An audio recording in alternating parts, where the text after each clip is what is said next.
Good morning students. आज हम लोग पढ़ेंगे विराम चिन्ह। विराम चिन्ह किसे कहते हैं और उसका प्रयोग किस प्रकार करेंगे। विराम चिन्ह, विराम का अर्थ होता है ठहराव। लिखते या बोलते समय यदि विराम ना हो तो पढ़ने वाला या सुनने वाला को समझने में कठिनाई होती है, क्योंकि कभी कभी एक ही वाक्य के अलग अलग अर्थ निकलते हैं, जिससे वह भ्रमित हो सकता है तथा क्या करें या क्या ना करें की स्थिति उत्पन्न हो सकती है। विराम का अर्थ ठहराव। जब हम लोग बोलते हैं या लिखते हैं तो उसमें विराम ना हो तो अर्थ सुस्पष्ट नहीं समझ में आता है कि लिखने वाला या बोलने वाला क्या कह रहा है। जैसे एक, मारो मत जाने दो। इस वाक्य से अर्थ स्पष्ट हो ही नहीं पा रहा है कि हमें उस व्यक्ति को मारना है या उसे जाने देना है, लेकिन जैसे ही विराम का प्रयोग करेंगे अर्थ स्पष्ट हो जाता है। मारो मत जाने दो, अर्थात मारना नहीं है, जाने देना है। दूसरा, मारो मत जाने दो। मारो मत जाने दो, अर्थात उस आदमी को मारना है, जाने नहीं देना है।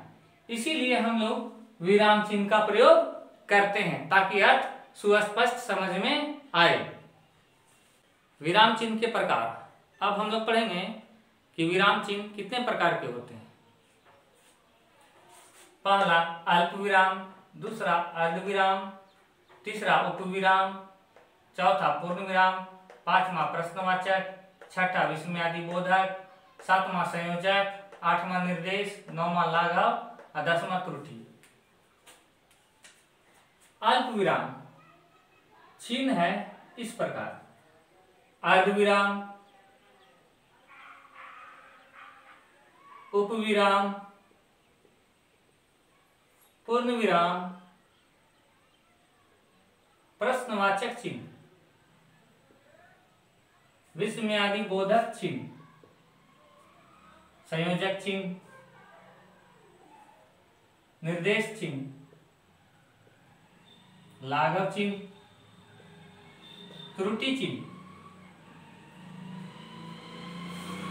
इन चिन्हों का प्रयोग करने से शब्द या वाक्य का अर्थ बदल जाता है या सुस्पष्ट समझ में आने लगता है। अब हम लोग एक एक करके सभी विराम चिन्हों के प्रयोग के बारे में पढ़ेंगे कि उनका प्रयोग कहाँ और किस प्रकार होता है।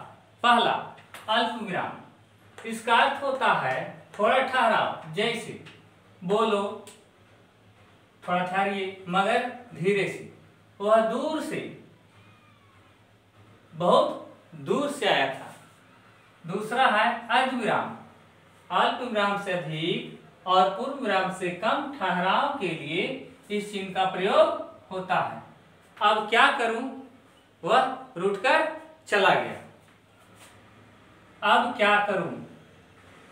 दूसरा, किसे समझाऊं, वह समझने वाला नहीं, सिर्फ अपने मन की करता है। तीसरा उपविराम, इस चिन्ह का प्रयोग प्रायः पुस्तक, निबंध आदि के शीर्षक में होता है। जैसे विज्ञान निबंध है, अभिशाप या वरदान, तो इस स्थान पे हम लोग उपविराम का प्रयोग करते हैं। दूसरा राजू, पुस्तक का नाम है the guide, Raju the guide. पूर्ण विराम, पूर्ण विराम का अर्थ होता है पूरा ठहराव। पूर्ण विराम का अर्थ होता है पूरा ठहराव। जैसे वह गा रही है, इस वाक्य में पूरा रुकना है, उसके लिए हम लोग पूर्ण विराम चिन्ह देते हैं। दूसरा राधा नाचेगी, इसमें भी पूरा रुकना है। प्रश्नवाचक चिन्ह, इस चिन्ह का प्रयोग प्रश्न पूछने जिज्ञासा या संदेह आदि की स्थिति में होता है। जैसे आप क्या पढ़ते हैं, आप क्या पढ़ते हैं, यह एक सवाल है। दूसरा, वह पढ़ने में तेज है ना, मतलब ये भी एक प्रकार का प्रश्न है, वह पढ़ने में तेज है ना, यानी वो पूछ रहे हैं। विस्मयादि बोधक चिन्ह, इसका प्रयोग जब दिल से आवाज निकलता है तब होता है। जैसे है, वह मर गया, बाप रे, हे भगवान, हे भगवान। ये जब भी प्रयोग होता है विस्मयादि चिन्ह, जब आवाज दिल से निकलती है तब। संयोजक चिन्ह, जब दो शब्दों को जोड़ना होता है तब इसका प्रयोग किया जाता है। जैसे दाल रोटी, माता पिता, भाई बहन। जब भी दो शब्दों को जोड़ना हो तो उनके बीच में संयोजक चिन्ह का प्रयोग किया जाता है। निर्देश चिन्ह, किसी बात पर बल देने तथा लेखक, पुस्तक के नाम, संवाद में वक्ता के कथन के पहले इस चिन्ह का प्रयोग किया जाता है। किसी बात पर बल देने तथा लेखक, पुस्तक के नाम के पहले या किसी संवाद में वक्ता के कथन के पहले तब इस चिन्ह का प्रयोग होता है। जैसे मेरे पिताजी के दो पुत्र हैं, मेरे पिताजी के दो पुत्र हैं, आकाश और विकास। इस स्थिति में निर्देश चिन्ह का प्रयोग किया जाता है। दूसरा, राकेश, इसका कथन है मैं कल नहीं आऊंगा, तो किसी के वक्ता के कथन के पहले भी इसका प्रयोग किया जाता है। मुकेश, क्यों, इसका कथन के पहले प्रयोग हो रहा है।